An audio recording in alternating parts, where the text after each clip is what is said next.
Hello, everyone. Today we've got a special street epistemology discussion stream for you. I am Reid from Cordial Curiosity, and I'm also joined by Mark, Hooky, Michael, and Rom. How's it going, you guys? Hey, everyone. Hi there. Awesome. Yeah. Hey. Hello. Yeah, so Hooky, who are you? I think you're new to the stream. Yeah, how to present myself? I just usually hang out in the SE Discord server, basically. That's about it, I suppose, as an introduction. Yeah, Hooky's been doing SE for a while now. He's always on the Australia Friendly event quite often. He's really good at it. So, yeah, I think he is. Awesome. I suppose also I should mention I'm from Argentina. Gotcha. That's it. Yeah, so today you wanted to discuss persuasion and the ethics of persuasion and how that relates to street epistemology. Is that right? Yeah, that's correct. Yeah, I've been thinking about it for a while. It comes up often when I see, for example, some interviewers that seem to want to change the belief of the interlocutor, and in contrast with other type of interviewers who seem pretty neutral. And I suppose you can see it in actions, but also in subtle attitudes and whatnot.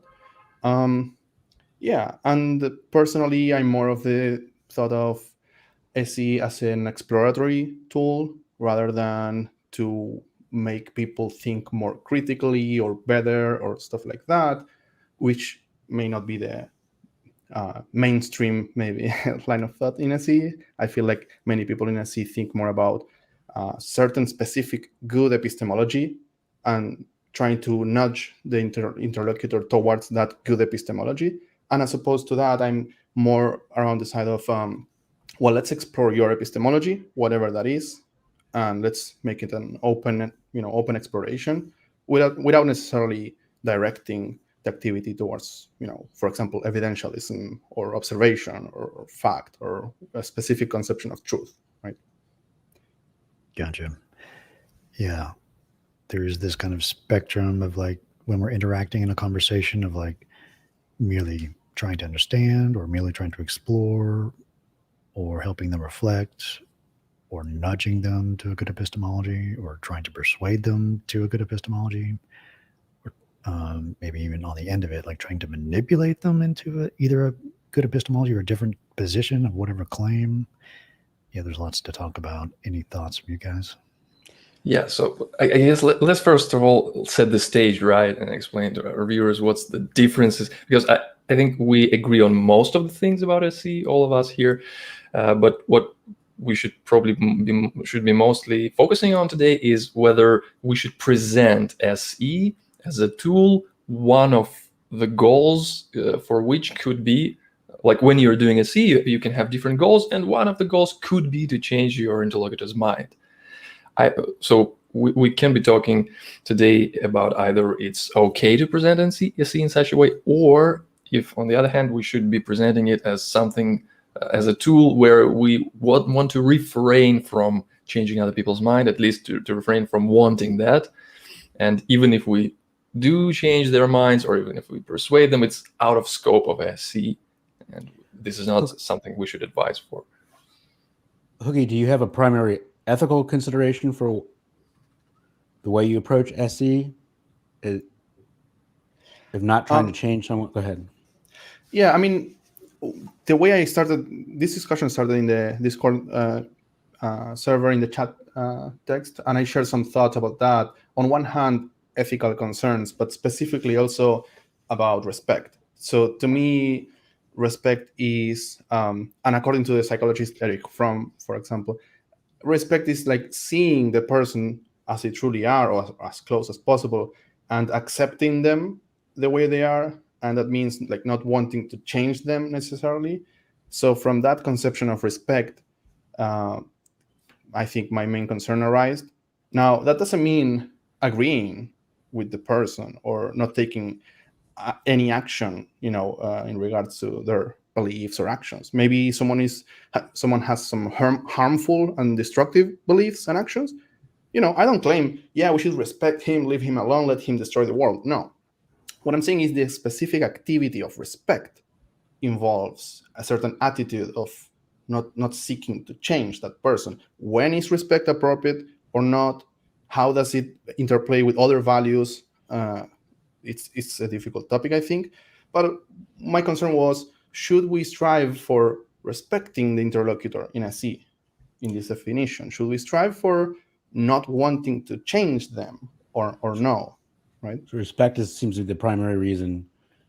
What if someone said to you, the ultimate respect you could give to a person is to help them change a belief if they have a false belief? Yeah, that came up in the discussion, in the text discussion. I would say I wouldn't call that respect, but maybe love, care, or other stuff, right? But remember, as I defined it, at least, it's mostly about acceptance, right? So in that sense, it doesn't make sense to say, the ultimate respect, or because I respect you so much, then I want you to, for example, change this harmful belief. In the colloquial sense of respect, yes. But I'm in this concept, we could call it something else if you prefer, this respect I'm talking about. But according to this definition of acceptance, right, I don't think it makes sense to say, the ultimate respect is to help them change a false belief. Maybe it is appreciation or love or something else that definitely will drive you to try to change the wrong belief, right? But to say, I accept you and I don't want you to change, therefore I want you to change, that's kind of a contradiction, see?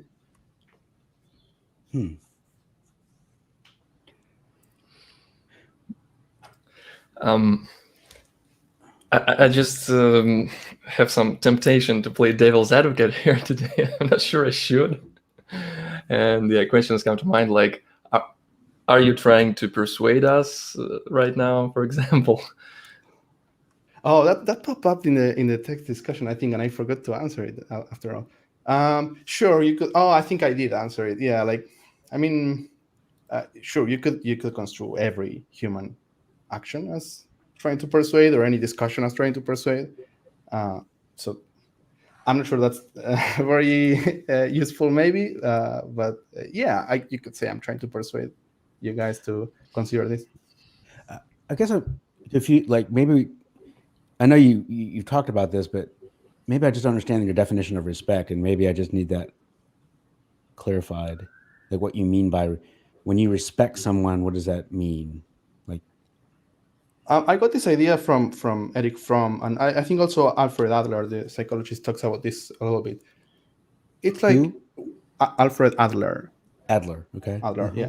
But mostly I got it from Eric Fromm. The word respect comes from the Latin respicere, which means to see. And of course, that doesn't determine the meaning we should use, but it's a fun fact. And according to the psychologist, when you really see the person and see also their way of thinking and feeling, it's connected to empathy, you could say. Then if you achieve that level of understanding the person and seeing how they are and how they truly are, and then accepting that rather than trying to change them and be something else, this could come up with, for example, in romantic relationships, and do I want this person to change, or do I love them as they are and whatnot? You could think of situations like that, for example. But this is more broad. And again, if it's confusing, we could use some other word. Maybe instead of respect, we could say acceptance. Maybe it's more clear. I don't know. I think it would be enough. So what difference I see is whether we're talking about respecting the person and their beliefs, or respecting the person, we'll agree on that, but not necessarily respecting their beliefs. So one could say, I respect you, I also accept you, but I don't have to accept your beliefs. Don't have to respect your beliefs, even if I accept you have them. But if, for example, when I change my beliefs, or one of my beliefs, have I changed? I could think of myself as the same person, just having an improved belief, for example, and I'm happy with it. So if you wanted to change my belief about that, I could say that it's not because you didn't respect me or didn't accept me, You just wanted to change my belief for the better, and I'm cool with that. So yeah, the difference might be between this respect the person and their beliefs, or respect the person, not necessarily respect their beliefs. I suppose a distinction could be made when, like, is it a small belief, maybe inconsequential, or is it a core belief, part of my identity? Because if it is, then I would claim if you change my core belief that is tied to my identity, I have changed. It's so in a way, I'm familiar with the idea of respecting the person and not necessarily respecting the belief.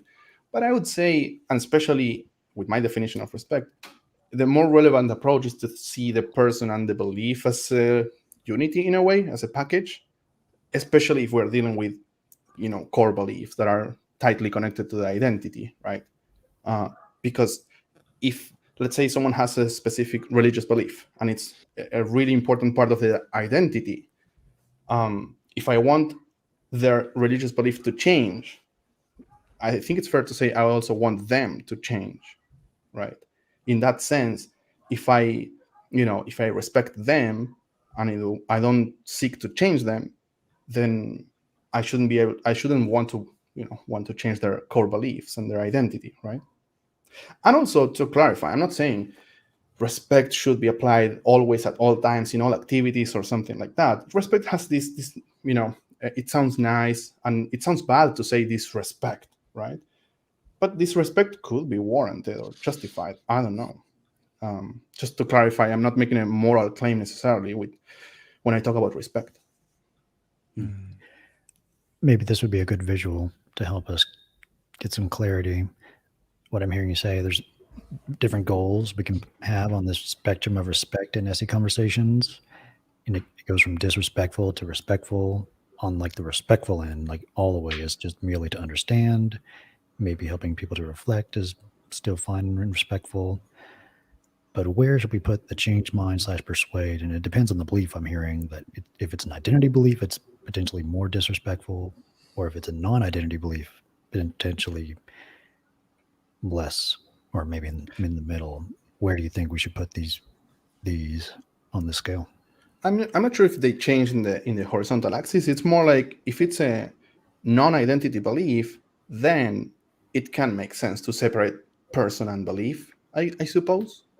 And I'm not sure, like, maybe they are correctly placed. But yeah, this is the feeling I'm getting from you right now. Yeah. And I don't like personally the whole horizontal line at all, because there is such thing. It's called non-central fallacy, and the idea is that we sometimes tend to name some things by words which have an obvious either positive or negative connotation. Like, for example, when we say respectful, it has an obvious positive connotation to it, right? So we don't want to be disrespectful. We want to be as respectful as we can, right? So when we put it into this frame, it's like we are restricting ourselves to try to see what is more respectful and what is less respectful. And I don't necessarily think it's the most productive way to go. I think the more productive way to go would be to just think of what can we do and what consequences do we expect, like what observable consequences, not how respectful, quote unquote, we are. With this notion of respect, would it change depending on what you tell your IL prior to the conversation? I don't think so, but because in a sense, if it's only about if I want them to change or not, then it shouldn't, right? But I'd claim maybe what you say to the interlocutor beforehand could make the quote unquote disrespect maybe more palatable or more justified, or change its moral worth or moral valence, I suppose. We were discussing earlier in the Discord server, like the ethics of persuasion, which is, I presented this whole respect framework, but if you guys want, we can also talk about the ethics overall, which is a more common approach. And, if I said to the person, I'm going to be trying to disarm your belief and so forth, and warning them, presumably that's less bad, I guess. But if you talk about respect, I'm not sure much changes if you say something beforehand. Maybe. Because if you said something like along the lines that we're going to have a conversation, and because of this conversation, your belief may change, and from what I hear from you, I might want your belief to change. That sounds weird to me from the SE perspective. I guess. Yeah, sure. Like it could hurt rapport and whatnot, but could be. I'm just trying to understand the context, I guess, maybe. Yeah. Yeah. The way I'm used to approach SE, at least, is to really not want to change the other person, no matter if they have some super controversial, strange belief. That's kind of my approach or my goal, right? But regarding how to implement SE, if you want them to change, I'm not sure what's the best approach. Let me continue playing devil's advocate, if you don't mind. And for the viewers, I just want to say that we already, I think, we have a high enough rapport, so I don't have to spend a lot of time building that. We know each other, we respect each other here, so I can afford that, I hope. So, Hooky, do you care what other people believe in general? Do I care? Yeah, we could say even about epistemology. Do you care what level of epistemology people in general have? I start from afar, and it's a trap. not particularly. I don't know if I would say I care. It's not something I think about often, or like, you mean like, for example, how their epistemology is, or if they believe true or false things, something like that? Or yeah, sure. If you distinguish between true and false things, my question would be: do you care whether people hold true or false beliefs? Like, if you ask if I evaluate that with my epistemology, my personal epistemology, maybe not. I'm not sure. I don't think so. I do care about. Interesting. I mean, I find it fascinating because I think it's easy to make the assumption for someone who does SE, they would. Interesting. I would say that, like, what drives me is that I think the world needs better critical thinking and better conversations. But I don't think the way to go about it is to change individual beliefs. So when I do SE, I don't try to change the individual's belief. I think the better way to go about it is to teach people how to cast the net out wide to improve their own epistemology. And so to me, the benefit for SE is when I'm having these conversations with people, I'm inviting people who disagree with me with their beliefs, and it's more like a partnership, a joint venture. We agree to explore it together to see if the epistemology is sound. It's a joint venture. And in that process, it's something that I have control over. I don't have control over whether the other person changes their mind. I respect them in the position they have. They come with their biology, with their own psychosocial motivations. But to create that net benefit in the world, to improve critical thinking, I think this process of SE is essential to get out there, because it helps the individual conducting the SE to improve their critical thinking, because we now invite people who disagree with us to show us why we're wrong with our own epistemology. And that's where the real benefit is for me. So I would answer Rom's question. Yes, I think we need to improve critical thinking. But the way to go about it is not to have, an intent of persuasion with an individual conversation. It's more about, do you agree? Do I have consent? Let's look at this together to see if the epistemology is on point, and let's see if we can inspect this together. And through that process, I improve my own epistemology, because then I talk to people who disagree with me about things, and I understand their reasons, and I learn about their epistemology. And then that way I sort of eliminate, the bad, and I'm left with what seems to be good. I have thoughts. Yeah, go ahead. Yeah, go ahead. Yeah, let me see. For me, I think of people's beliefs, like I care a little bit about people's beliefs. I would like them to believe less false things, more true things, but more so I care about their epistemology, the quality of their epistemology, of my fellow humans, my fellow citizens out there who, do things like vote and act in the world. closely to me, closely to those I care about. And I guess I use SC to inquire into people's beliefs as a means to get to their epistemology and explore their epistemology for the end of helping them improve their epistemology. So if I'm trying to persuade anybody about anything, I'm trying to persuade them about epistemology,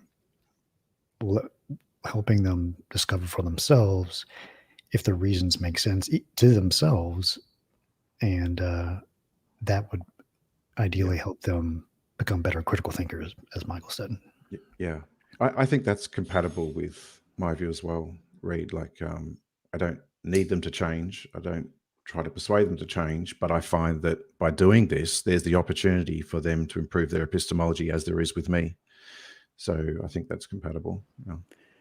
Hooky, is your idea then is that with that what Reid was saying or what Michael was saying, is that being too paternalistic, maybe, to assumes too much about the other person? I'm not clear what you're asking. Like, Well, what would be paternalistic or assume about the other Well, person? this attitude of wanting someone to explore their own epistemology, and it assumes that their epistemology needs to be explored. I don't think so. Like, Okay. you could want to, I don't know, check your car in the mechanic shop just as a routine check. It doesn't have to have anything wrong, right? I like something Reid said. See if their epistemology makes sense to themselves. I think that's key and quintessential to my point, because many times I've seen people, maybe not the famous great YouTubers or the people present in here who are awesome, but other people maybe learning SE. I often see them see if the interlocutor's epistemology makes sense to me, like to the interviewer, and that I think is really tightly connected to my point about persuasion, because ultimately, why would I want to the other person epistemology to make sense to me? And I can think many reasons. Sure, I would want to exchange epistemologies and try to make them compatible and understand. But insofar as you're exploring the other person's epistemology, I think that the healthier thing is to see if it makes sense to themselves, right? I like that wording. One example. Go ahead. Sorry, Mark. Reid. One example I would give, the main motivation for why I want to understand their epistemology and see a benefit to me, is that if I don't do that, how do I know that I'm not influenced by my own personal barriers like bias, self-deception? So to me, this is like the most effective tool that we've discovered in science to pit bias against bias. And through this process, we weed out bias in the long term. Provided that we're not trying to persuade the other person, right? It's a tool, it's available to them, but it's got to be a partnership, there's got to be consent. But the real powerful benefit is for me. And here's the flow-on effect that I found by me discovering through this process that I have many untrue beliefs, or that at least my confidence levels are way higher than where they should be. I become a little bit more humble and more accepting and have more empathy with other people if I discover that these people seem to have confidence levels higher than where they should be because I can't understand their epistemology. So that would be my main reason for saying there's a huge benefit to me to try and understand their epistemology as well. Particularly, I'm talking about a circumstance where their belief is in contradiction to a belief that I hold. And the funny thing is, even if someone's goal was to change someone's mind based on the most recent evidence of psychology, maybe using SC may get you there faster than the classic approach of debate with facts and the classic way of trying to persuade.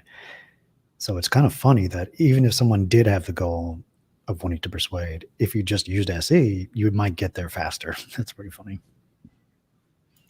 Yeah, and also especially if you use SE in the way we're describing, like this non-persuasive SE, right? Yeah.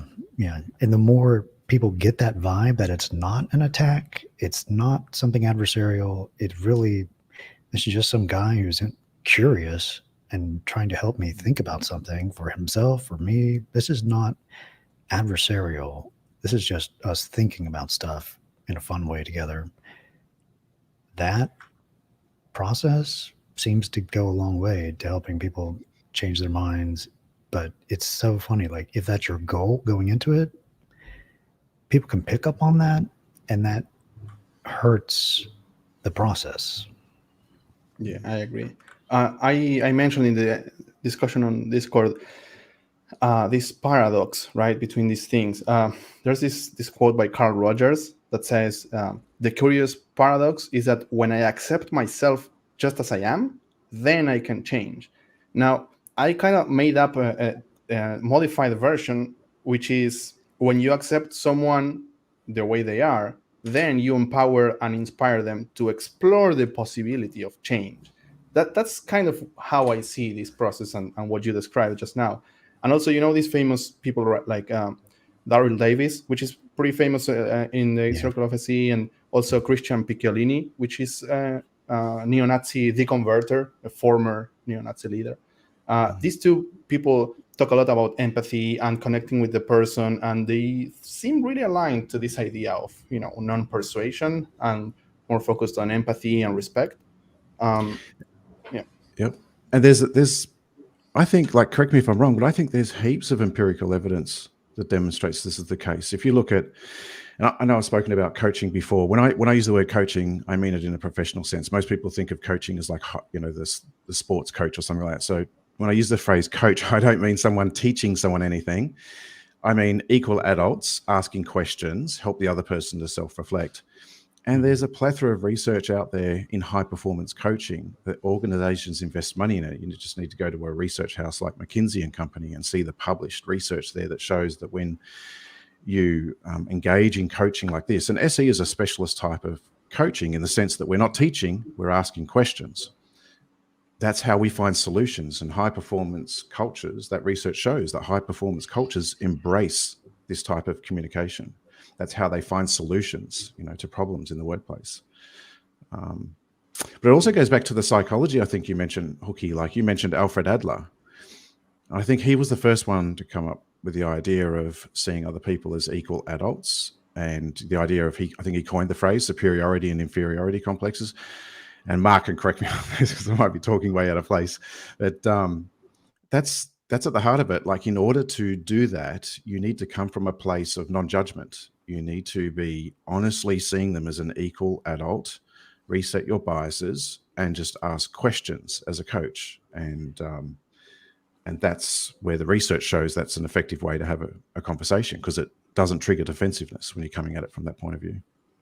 And a lot of the research in psychology is quite clear on this, is that most of the variance can be accounted for when you're trying to help someone change are these non-specific factors, just empathy, unconditional positive regard, just nothing that would point to trying to change someone's mind, just someone just to talk to.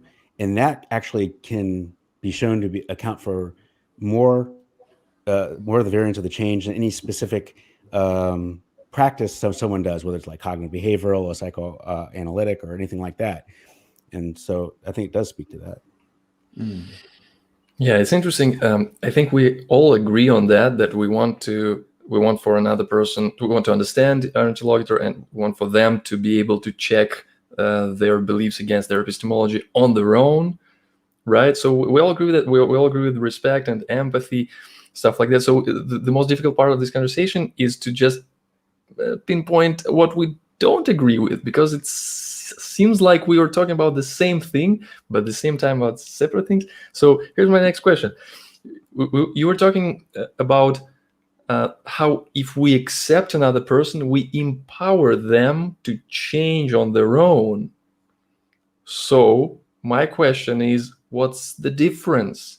If we say you want to change your interlocutor's mind by empathy, by accepting them, by respecting them, or if you say you want to empower them to change on their own, is there a significant difference? I'm just missing it. Yeah, I mentioned this a little bit in the text discussion.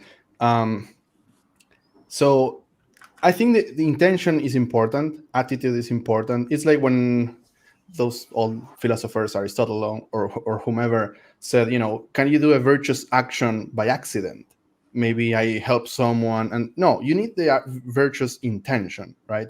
So to me, it's a little bit like that. When I mentioned empowered to change, really, I'm just responding questions about persuasion. But in my practice, I don't care about people changing. The main thing is really understanding and accepting and connecting and empathy. So really, the empowering to change is more like trying to translate how we could talk about change in more healthy ways. But personally, I wouldn't say I want to change people when doing these kinds of conversations.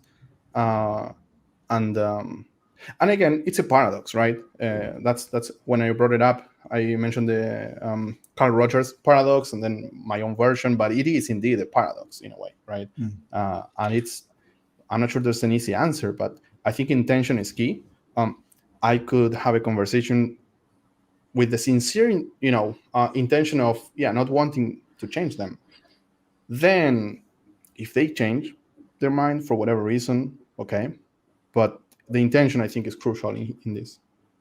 Can I ask you, Hooky, does this resonate with you? So I'm going to talk about family now. So let's say, put this into a family setting.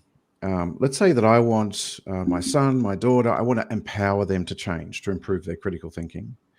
So I have this motivation to empower them to change.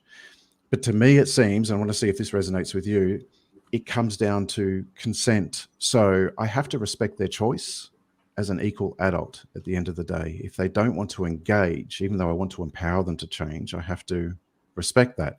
Where do you sit on that? Is that something that resonates with you?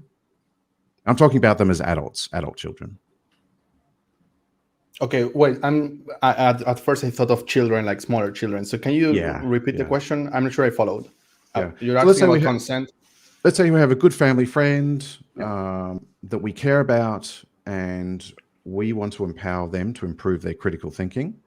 Okay. So to me, we ask for a conversation. We ask if they're open. We seek consent. So to me, the key criteria, it comes down to consent.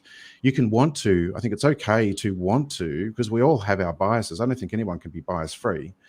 It's okay to want to be helpful to someone, but at the end of the day, you have to respect their choice as an equal adult. Do they want to engage or not? And so there it comes down to consent. Does that resonate with you?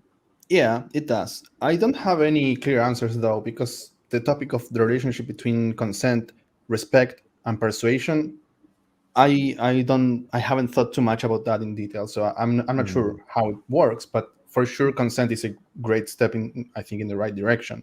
I'm also not sure. Can someone consent to be persuaded? I don't know. Yes, please persuade me. Is that? But can we call that persuasion? We haven't defined persuasion. Maybe we don't have to. I don't have a good definition. Just using the colloquial one. But also, can someone persuade someone else accidentally without intention? I'm not sure. Yeah. But regarding consent, I think it's a great thing to do. Regardless, if we define persuasion broadly, it's influence, and you can't escape influence. It's a part of human nature. It's everywhere. So if you're upfront about the conversation, you say, I really want to understand and explore your claim, your beliefs, your reasons, and the epistemology behind it. These are the risks associated with it. At the end of it, your confidence may go up, it may go down. I don't know what the harm might be 5 years from now as a result of that. Is this something that you value? Do you want to explore it?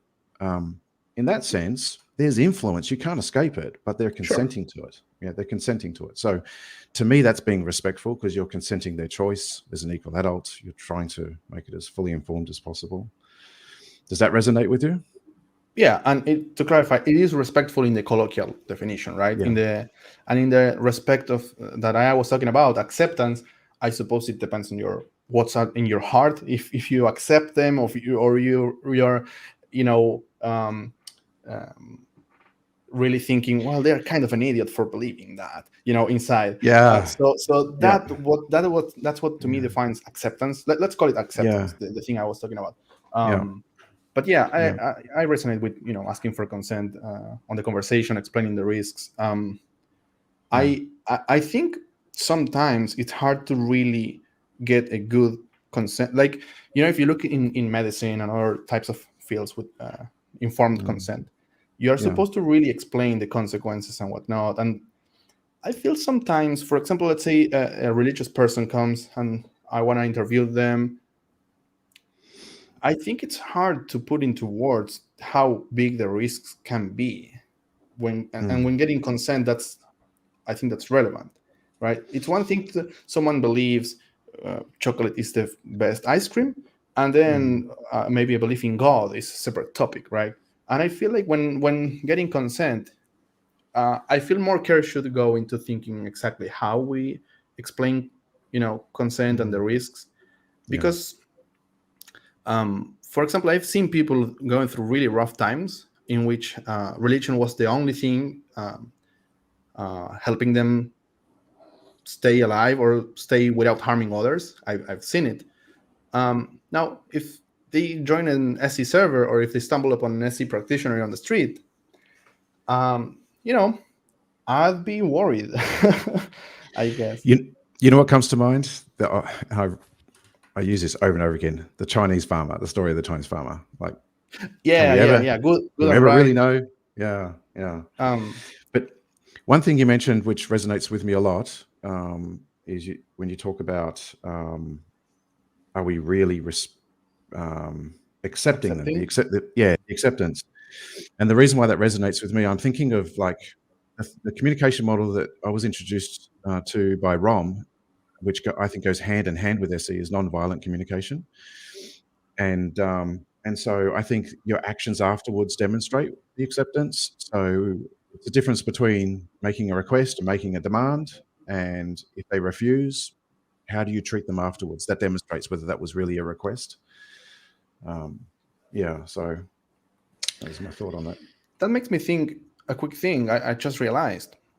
If you follow the philosophy I'm laying out, I think, and it's not easy, right? Many people will think this guy is a stupid idiot. Why does he believe this?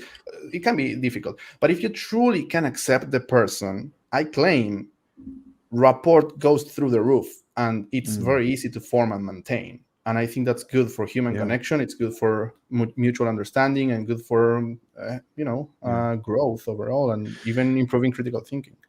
And I find the more I have people do SE on my beliefs, the more I'm finding I'm more accepting of people with different beliefs to me. It's interesting. But so I guess ultimately it boils down to our behavior, because Hooky was talking about how intentions matter, and I agree with that. But if we ask why they matter, one answer could be just for the sake of themselves, which could be pure deontology.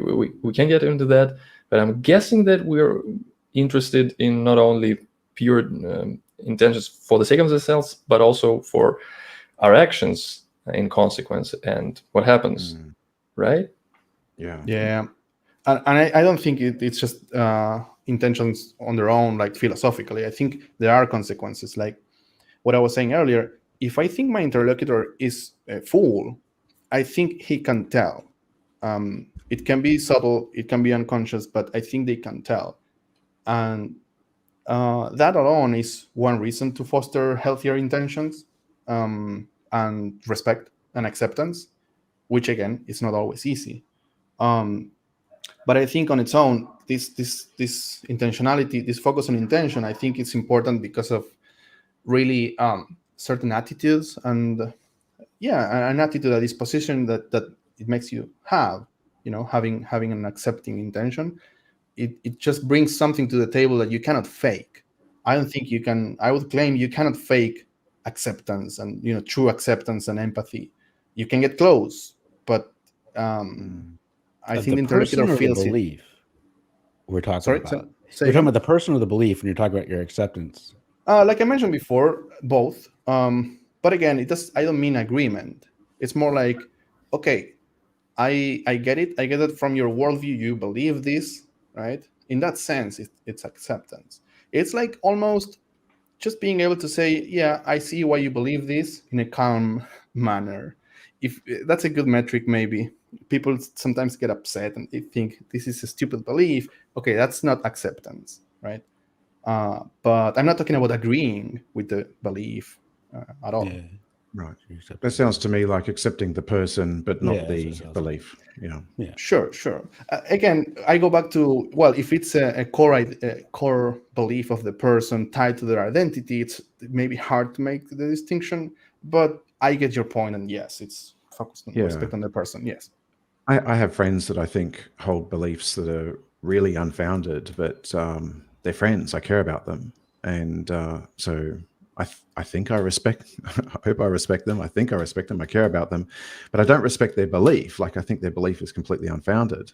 But I also see that as a normal part of human biology. And I know that I have many untrue beliefs. So, Yeah, I'm sure Yeah, being part of the KKK was really tied closely to this guy's identity. Although, like, it really, like, I have no qualms about Daryl Davis attempting to. Did Daryl Davis have a goal of trying to change the identity of this guy? I think. Good question. I would assume so.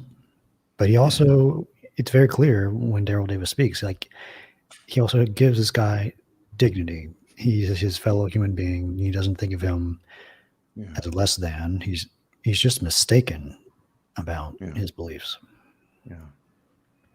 I think that nicely summarizes what I have in mind when I say acceptance or respect, what you just said. It's a very powerful picture. That one. Yeah, I also find it interesting that when you were talking that Daryl Davis's position and this other former neo-Nazi guy, I forgot his name, you said they promote acceptance, and I agree with that. At the same time, if someone says their purpose is to change other people's mind, I will have to agree with that as well. Because why is he promoting? Why is he talking to neo-Nazis and deconverting them? That's why, probably. Yeah, I think the attitude matters a lot, though. For example, Christian, the other person, Christian Picciolini. Sure, I mean, you can construe almost any interaction as some sort of persuasion or wanting to change the other person or influence, like, right? But there are boundaries to what we're talking about, right? And I think the boundary I propose is respect. And I think Christian, no matter like how to put it, I think Christian respects the Nazi interlocutors he talks with, or Daryl Davis respects the people he talks to. So in that sense, I think that's the relevant metric I look at. And that informs how I think about their activity also, because if you truly respect someone and accept them and don't think they are an idiot and all that stuff, if you have this true, you could relate it to empathy and compassion, but mainly acceptance. If you have that, I would say there's no way you can want them to change in the unhealthy manner, I guess, that I would call persuasion. Maybe that desire to change comes from a healthier place, I would claim. Does that make sense? If you say that they probably want their interlocutors to change, even if to change, to do it in the most healthiest way possible, sure. And I thought that's exactly what we're doing in SC. How your word respect, is it different from the word dignity? Or is it we're talking about something very similar? Never thought of a definition of dignity, so I'm not sure if someone maybe has a definition in mind. But we can use acceptance. What I was talking about is mainly acceptance. I feel dignity may be different, but seems connected. So getting back to SC, I just want to understand if we're on the same page or not, because this is the most difficult thing to pinpoint, as I said. So if we say that respect, and we do say that, I think respect is the most crucial thing, and rapport, and just not thinking about your interlocutors as being stupid or foolish, anything like that is a no-no, obviously. So you want to respect them as they are, and at the same time to discuss their epistemology and to let them check it on its own and let them change for themselves. And that way you might even empower them for that change. So in that way you might change their minds, and you might have wanted to do that in the first place. Maybe it's okay, but it's the matter of how you do it, how well intentioned you are towards them.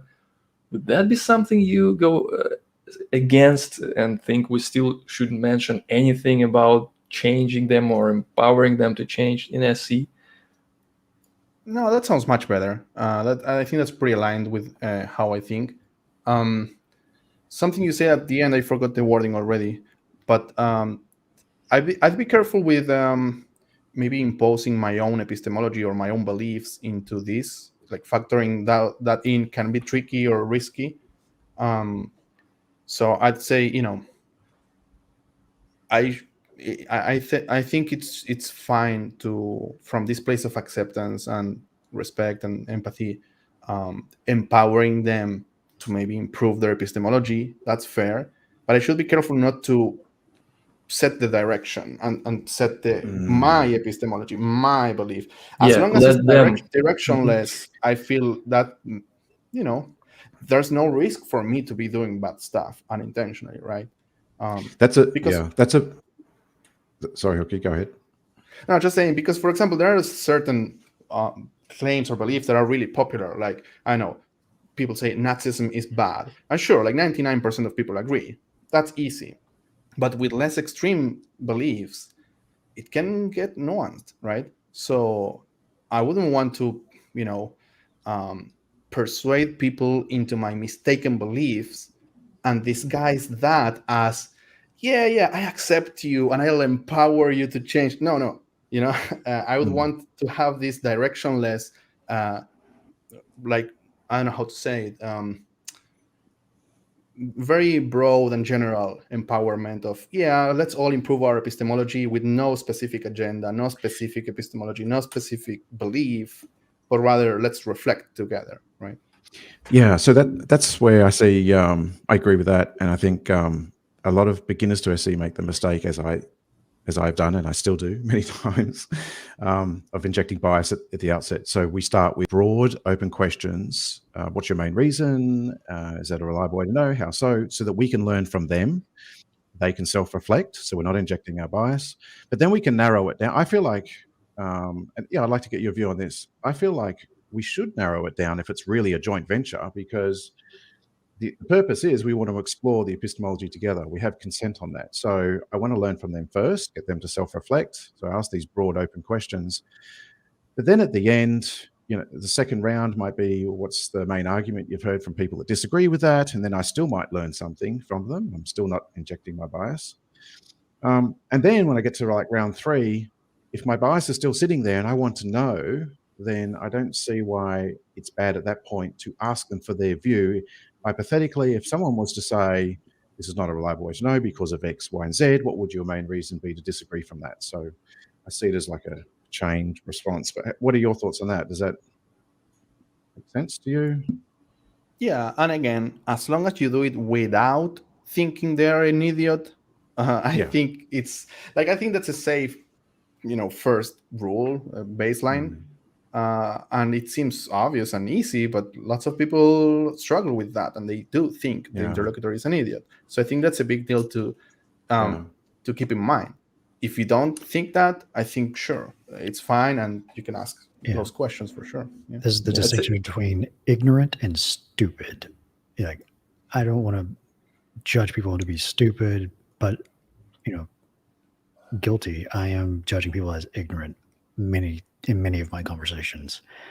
But that's not, I'm not faulting people for being ignorant. People have different lives and childhoods and personal experiences. Who knows what they had to overcome in life and not be where I am, for this particular belief. There's a lot to know, and no one can know everything. It's fine if you're ignorant about some things, but, but I'm never judging people as stupid. Right. Yeah. And also, I can tell from what you said just now, and also from watching some of your videos, that you come from a healthy place when you think ignorant, as opposed to someone who says in a different tone, he's an ignorant, almost as an insult, and almost as let me explain you how the world works. Right. That's not your attitude, Reid, as far as I can say, and it's more understanding and compassionate. And yeah, in that sense, sure, you may think the person is ignorant, right? But I think the attitude matters a lot. So one of the hardest, I was going to say just quickly, one of the hardest things I find is the self-control. So SE requires a lot of self-control, so we're all sort of driven to be judgmental, part of our nature or part of the way we've been conditioned to think. So that's another benefit, is learning more self-control and, trying to remove that judgment. I think a second order challenge on top of that is cultivating the ability to be non-judgmental in general and not even need self-control, which can be hard, right? Yes. Yeah. It's a goal. Yeah. And of course, in both cases, it doesn't mean we shouldn't judge ever. It's more like having the ability or the capacity to say, okay, I'm going to have this conversation and I'm not going to hate you and I'm not going to emit judgment, and I can do it calmly, easy, and they can do some things that others would consider outrageous, and I'll be like, not raising my heartbeat. I'm just fine listening and accepting. Yeah, just from a personal note, I'm just thinking if I really embrace what you're saying, and I was practicing this, and then I was talking to somebody, and maybe over repeated times, and I noticed, from my perspective, of course, their epistemology worsening for whatever reason, what my reaction would be, if I would be okay with that and continue on, or I'm just trying to take that to a logical conclusion. I don't know if anyone else has thoughts on that. Yeah, for me, I guess it's a judgment call on whether this is a defense mechanism. Am I, is rapport going south? Is there any benefit in continuing? It's a hard one. I think keeping in mind the goal is important also. If your goal is similar to, like improving their epistemology, well, then of course it's kind of going the other way. It may be good to stop. If your goal is to just understand them and help them explore, then you may say, well, it doesn't matter if the epistemology worsens. But I think to some extent, like earlier when I said I don't care what others believe, I mean, of course, we all care about others and that their well-being and whatnot, and we also want them to have correct beliefs and good epistemologies. So in that sense, you may be inclined to stop, right, if you see the epistemology going south. But I think knowing when to stop also it can be a challenge. Yeah. So what are some good gray area situations, claims?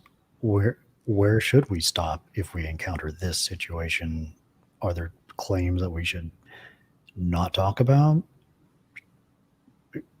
Or is something so ethical that we don't want to raise doubt in some type of ethical claim? Or should we spend most of our time on neo-Nazis like Daryl Davis? What are some potential things to talk about here? I would guess, like, my idea is any claim is fair game, as long as you approach it with this healthy attitude we were talking about. Now, what if I make a neo-Nazi even, more convinced Nazi? Sure, that could be a risk, especially. I don't know if especially, but if you have this directionless approach of just exploring and that's it with no agenda, it could happen, I suppose. I don't see it as likely, though. But personally, I'd interview any claims, I think. Cool. Awesome. I feel like we've found a common ground mostly everywhere. Yeah. And thank you very much. I think I want to think more deeply about how we present SE and look at our old texts and see if they are in line with what we've discussed today. And I feel we barely addressed maybe one question you had, Rom, which is, I think, important about how we present SE, right? We talked about the benefits of acceptance or empathy or whatever, but how to present it. Like, is there a good argument to say persuasion is okay in SE? Does someone know a good argument for that? A good reason? Well, that goes with the quote we were talking about before the beginning, Reid. Yeah. Did you watch this SE review show? I can show the clip again just to get your thoughts on this this quote from Penn Jillette.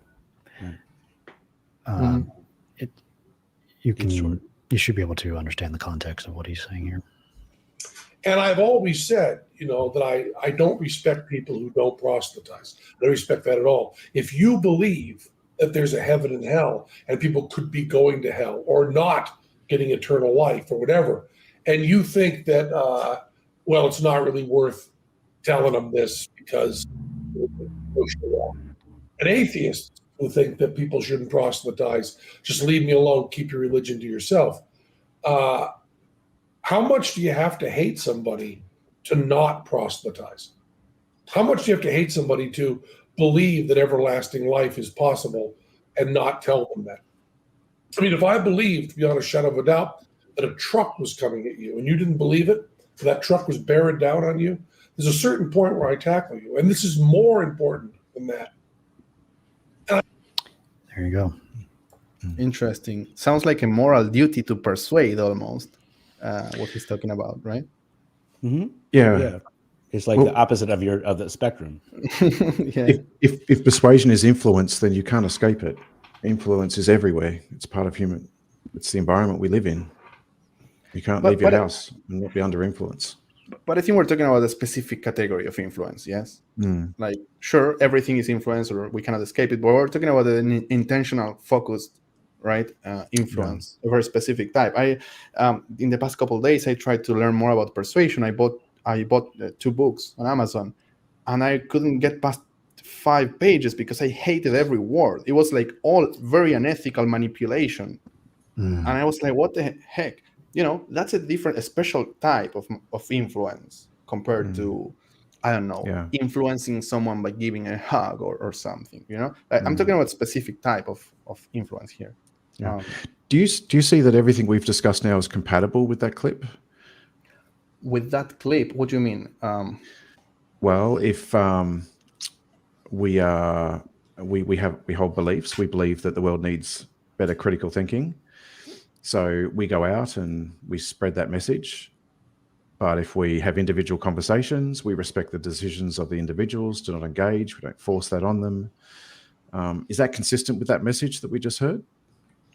What are your thoughts? Given that we can have different kinds of interactions with people, of course. Angela didn't specify on how to proselytize. Yeah, I mean, I'm not sure exactly how to answer or what you're asking. Like, are we like that guy, but with a different belief, kind of, with a value of critical thinking? And I think one difference is this person said without the shadow of a doubt in a moment, right? And I think that's key.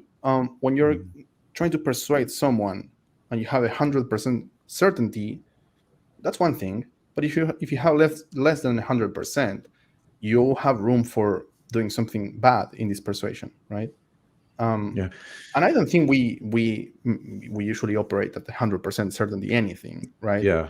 So in that way, I think that warrants some caution in how we try to influence or persuade, right? Yeah.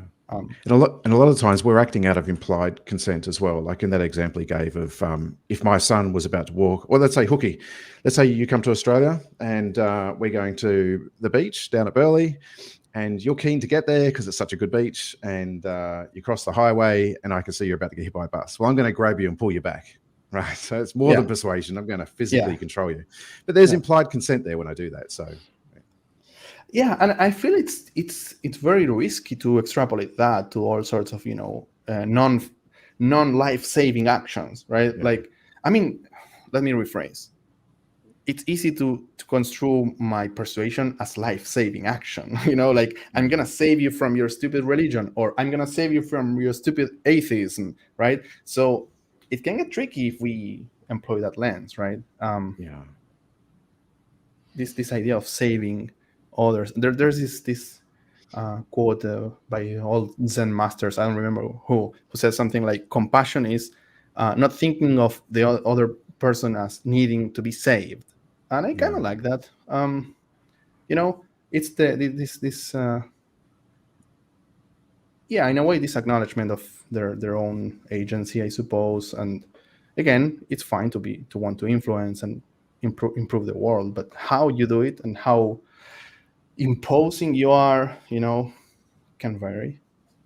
Yeah, and I see persuasion as a strong, if not violent, way of doing, you know, that influence. Let me make Benjalet's idea then stronger. Try to do it just for fun, because I don't think we have a lot more to discuss.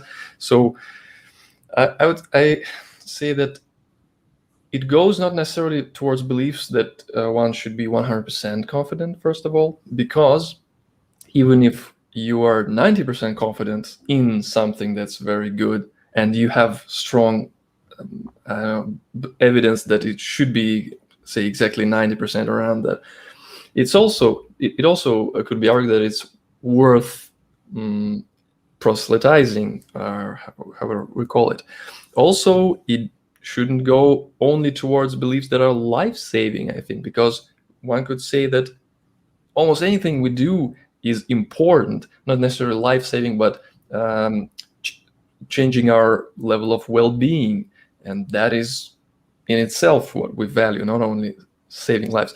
So one could argue that it goes towards anything and towards any levels of certainty. Even if, I don't know, you believe something 20% confidence and I believe something is 60% confidence, and it's very important for our well-being, or for the well-being of humanity, especially. It's a huge amount of creatures that it's influencing.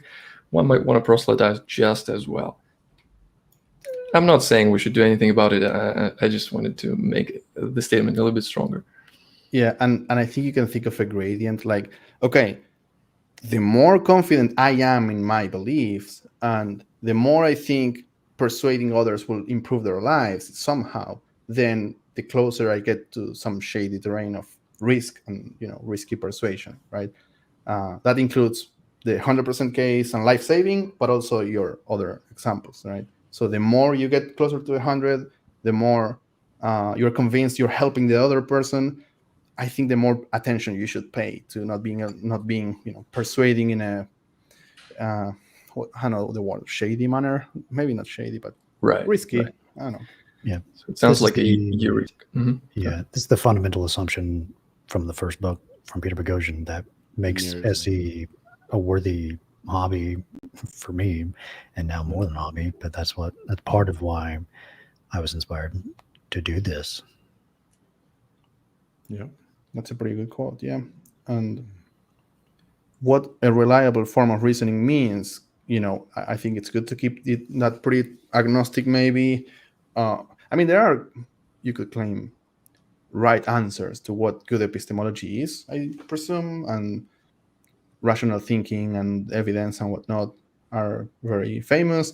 But if someone has some specific epistemology that is religious and whatnot, right, a different way of knowing, then what do we do with that quote? And should we try to then steer people to more reliable epistemologies that allows them to flourish? What to do with that? Wouldn't we give them the benefit of the doubt and allow them to show us how their way of knowing is a reliable way to know? You mean, what if their epistemology is better than ours, right? Mm-hmm. I think Jonathan Rauch has an answer to that. Yeah.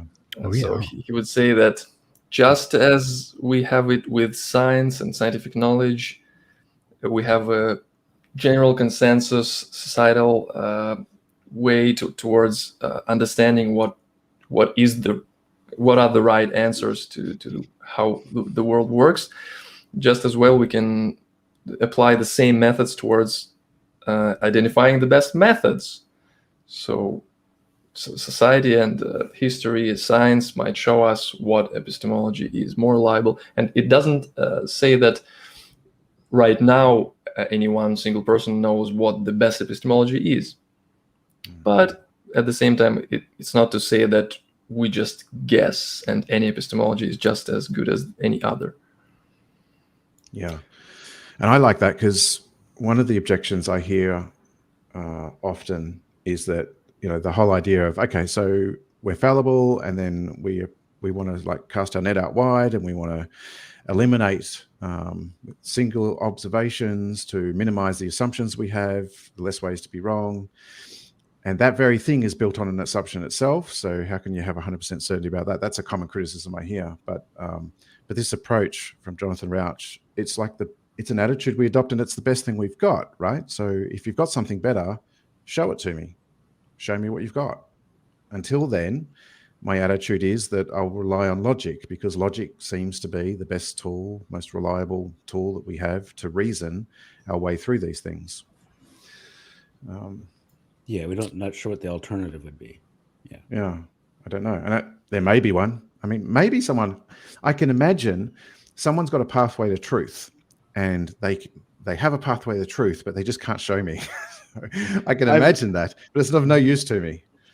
I've kind of felt that way. Like I'm you could say I'm a believer in a way. I'm not religious in the traditional sense, but I've had this, what you mentioned, of having this different path to truth and different conception of truth. And when I try to explain to someone very rational, they are like, makes no sense to me. I had a conversation with a person from another server the other day, and we were exchanging ideas. He's an atheist, and the end result was I learned more about his viewpoints, but he learned pretty much nothing about how I view the world.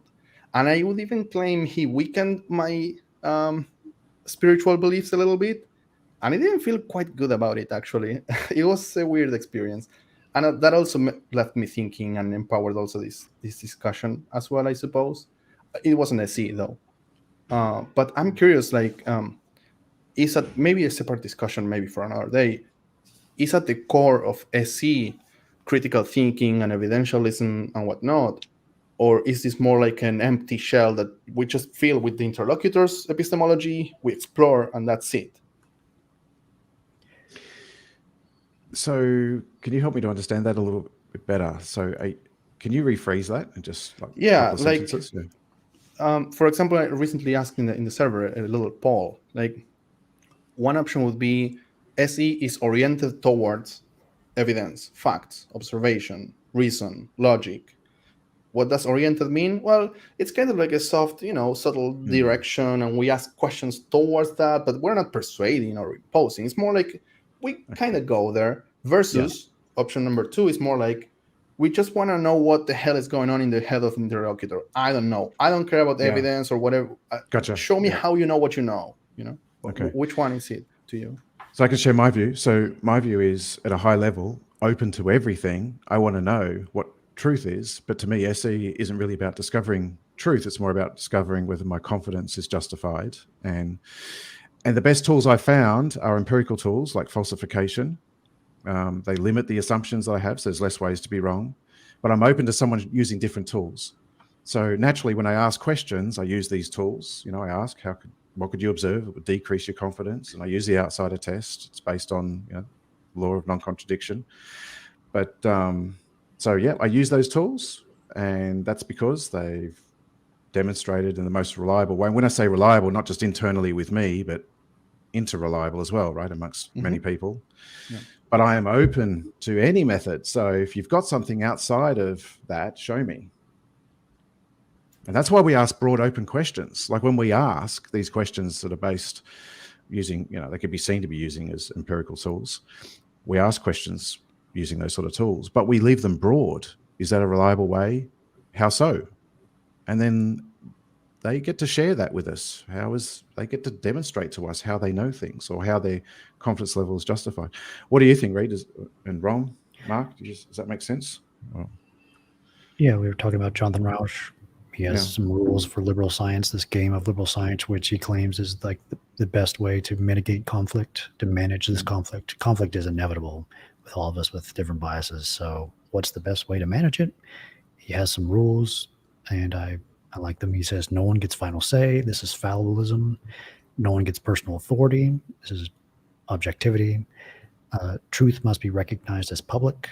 Exclusivity to one reality we all share, and all claims must be checkable and submitted to public checking. That's related to disconfirmation or falsifiability. Those are the main ones that I think SE, at least for me, I assume in all of my conversations. Yeah. And if I break SE down into principles, like what are the benefits of SE? And then I look at, well, how can I falsify that? Even though falsification can be something that's really difficult, it's the manner in which we strive towards it. I can imagine that there could be empirical research out there that reverses everything in relation to those individual things that we've discussed, and that would be a way of falsifying. If we had research that showed that trying to maintain rapport and hear someone out is actually a bad thing and caused harm, then that would falsify my view that SE is a good tool. That's one benefit from SE, right? And there are other benefits. So, and it might be difficult to actually falsify something accurately, but it's the best thing we've got. So it minimizes the assumptions. We can falsify something with, less of a general statement, more of a singular observation, and that seems to work best. And if you've got something better, then show me. That's my view on that. I think speaking to what Hooky was saying more in the beginning, that, I mean, if the evidence came along that the way we practice SE causes more harm than good, I'd give it up in a second. That's not, I mean, it's a complete opposite of what I'm trying to work towards. And so, I mean, I think what Hooky says resonates, because I want to understand. And if I'm going if myself going further, then that is causing more harm than good, then I really would like to know it. Yeah. So if you look at the last 500 years and the advancement in science with the scientific method, the way it's maximized well-being, it's produced breakthroughs in medicine, technology, we've got smartphones. I see as SE as like an application of that. It is. We're casting our net out wide to find ways to falsify our own epistemologies. So to me, it's very similar to that. That's one way I see it. So the practical results that it produces. Yeah, we want critical thinking, that scientific method, and seemingly that's very important. We also want healthy conversation, because that's also important. Acceptance and respecting other people, what we've been talking about, and SE on the intersection. Of those two things, to me it seems. So that's why I think it's a useful tool and the way to go. Yeah, and I'm a bit split between what was said, like regarding a specific, the best critical thinking and the most reliable epistemologies. What should you do with that during SE? Like, should that inform your questions, or even that direct your questions or not? Because all that has been said just now applies great for most rational atheists, for example. But when you interview a religious person, I think the true dilemma comes up, right? Talking about evidence or even talking about reliability can be potentially problematic. And I'm not saying wrong or immoral or even falsifiability. Yeah, or falsifiability or checkability. Like, I'm not saying Creating that's some level wrong. of conflict internally. Yeah, and I'm not saying that's wrong, right? But I think it's worth thinking about. I've witnessed many different SE conversations between an atheist interviewer and a religious interlocutor, and they've gone in many different ways. Many times it's really respectful and tactful, I guess. And other times it's just like a confrontation. And I assume no one here would endorse those particular conversations. And we are all learning, and we have room for improvement. But I think the point of how we present the C and the beginning of this discussion is, what do we want to recommend, right? And what is the ideal of SE, right? And even if I agree with Michael's all, the best epistemology and tools and critical thinking and whatnot, what should I do with that if I'm interviewing a religious person? And how much should I let that inform my questions and the direction of the conversation, right? Like, is at the core of SE reliability and falsifiability, or is it not? That's kind of what I'm thinking. Yeah. Okay. So my thought on that is we start as broad as possible. So we want to know the core of SE is the confidence we have in our beliefs justified? How are we going to navigate through the world if we have poor confidence and there's no justification for the confidence we have? How are we going to navigate through the world? So that to me is the heart of an SE conversation when we explore epistemology. And justified could mean different things, I suppose. We leave it open. Yeah. And so the conversation partner can show us how it's justified. That's where it's not logical positivism. It's fallibilism. It's fallibilism. We recognize that we're fallible and that we may not know, and that our conversation partner may know. I haven't seen anything yet, along those lines, but I'm open to it. I'm waiting for the day that someone magically imports their knowledge, of how they know into my head, but I haven't seen it. I'm exploring. I'm trying to be open to it. Makes sense. Yeah, I can also try to directly answer your question about whether SE is more like an empty shell about discussing epistemology and where it leads us, or it's more towards facts and evidence and stuff like that. I'd say that formally it's like more like an empty shell, and it's nice to look at it that way. In practice, I haven't seen it in any other way except towards evidence and facts, but I would love to. So we encourage religious people and all kinds of people to try to implement this method and to see where it leads them.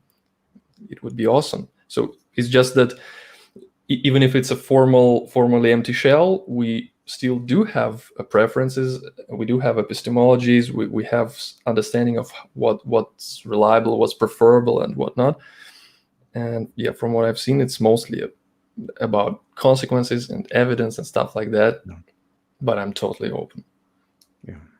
Like we could ask, do you even care about consequences, or do you even care about truth, whatever that means for you? And yeah, how do we figure that out? Yeah, I think that's important. Like presuming everyone cares about falsifiability or reliability and all that stuff, it's maybe a bit of a jump. And maybe it's a good idea. I don't know. I'm not making a claim that the empty shell model is better.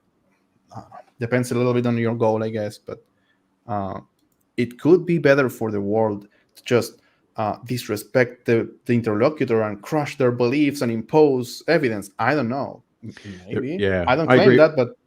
Yeah, well, I agree with you, Hooky, because the research doesn't show that. If you look at high-performance coaching in the workplace, the last 30 years of research on that, it shows that debate just destroys culture in a workplace, and all the high performers leave the workplace. So respectful conversations is the way to go. Respecting each other as equal adults. Yeah. So everything you've said resonates highly with me. I love it. Cool. And I think the rest that I loved Reid's comment of see if their epistemology makes sense to themselves. I think that person perfectly summarizes the spirit of what I'm suggesting. Yeah. Awesome. Cool. Awesome. And if anybody in the chat wants to ask any final questions before we wrap up, in the meantime, I guess we could just plug again who we are and anything we want to plug. Yeah, so I'm Reid from Cordial Curiosity. Also president of Street Epistemology, and we have some exciting stuff coming very soon. The SE course is going along really well. Hooky, I'd love for you to be someone who reviews module 2, Why to Do SE, when that gets reviewed. That would be great, because there's a whole topic on persuasion and all the other goals that people could have for street epistemology and doing it. Mark, go ahead. I'm Mark, and I have the YouTube channel Being Reasonable, as well as Being Reasonable podcast, and check it out if you get the chance. Thanks. And I'm Ignacio. No YouTube channel or anything, but maybe in the soon future, we'll see. Love that. Yeah. There's one question from Matt Smith. Do you want to have a look at that, Reid? Yeah. Take a pause on Curious. that. So go ahead. Yeah. Curious to hear the panel respond to the SE criticism that SE is dishonest because sometimes the interview wants to persuade but doesn't come out and say it. Yeah. Is that I think that's mostly what we've been talking about, right? Yeah. Partly. I feel openly addressing this, all I suggested, because again, it all comes down, I think, to what Ram said of how we present SE. I feel if we were more clear about this topic and maybe even say something like, you shouldn't be aiming to persuade and whatnot. If we were more clear about that, whatever in the website or wherever in the communities, I feel we could, whenever that pops up, we could point to these guidelines, right? And we could say, there's some consensus that this is not what we are aiming to, because I've seen in the past, people argue about that. Yeah, well, there are different definitions of SE and whatnot. So insofar as we kind of have an agreement on the role of persuasion, and we can say so publicly, if there is such consensus, I think that can help mitigate the criticism. Right. Great. Go ahead, Michael. And I'm Michael. I have a YouTube channel, LiveWell.coach, and working on the SE course with the guys. And I'm introducing SE into leadership and management training in Australia. So how to use SE to explore if we have reliable ways to know that our operational plans are going to be effective and stuff like that. And I'm starting to see a big take up of SE in that direction. So that's where I'm at. Cool. Ram? Okay. But before that, can I share one more thought about this Matt's question about being honest about whether we want to persuade the other person or not? I just thought that sometimes it's even difficult to understand for yourself whether you want to do it. Like, for example, I talk to a person and I know all about SE, and I maybe, as Hooky suggests, I want to be open. I want to just understand, accept them, and respect them, using Hooky's definition of respect, obviously. At the same time, if I ask myself, do I actually want to persuade them? For example, it's about vaccination, right? Something simple. And how do I answer this question? I don't know. I just thought that it might be even difficult to answer it for yourself. And and I don't know what to do about it. So again, it probably boils down to how we behave. Even if you don't know whether you actually, whatever that means, want to persuade them, you can just try to do your best and to respect them in terms of how you behave, conversations, how you ask questions, how you frame this whole thing. And that would be enough, I think. I don't think you have to actually, change your mind. Go ahead. And in the case you decide to persuade them or even manipulate them for their own good, I think the question is, can we call that SE? And I wouldn't want to call that SE. Maybe you're just doing a different thing and trying to save your friend's life, whatever. That's something to think about. Yeah, what we call SE is a matter of definition again. And recently we've decided to say that if you do SE, if rapport is high and is maintained, and also if you focus on epistemology, and that's it. But of course, it's a matter of definition. But at the same time, as I said, it might be difficult for you to decide whether you are being even at least manipulative or not. And I don't think it's something we could resolve, and I don't think we should. I don't think it's important. Like if it's obvious, if you're trying to specifically manipulate consciously, then yeah, we're suggesting against it. If you don't even know yourself, try to. I think it's worth thinking of refining the definition potentially, because that could include blatant, brutal manipulation, right, with high rapport and whatnot, right? Like, would we want to maybe refine the definition of SE to exclude some sorts of manipulation?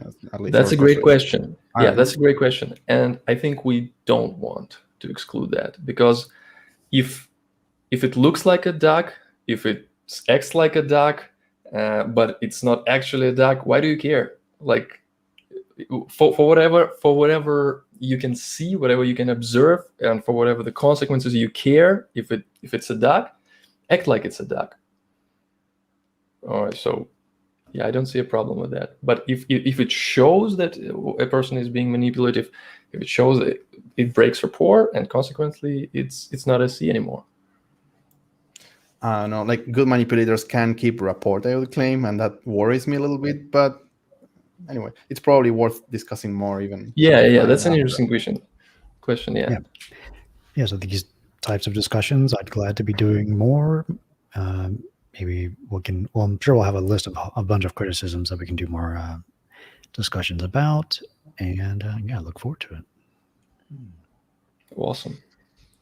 Yeah, so thanks everyone. Thanks for watching. And we will be back next week. See you then. Like and Hooky. subscribe. Yep, like and subscribe.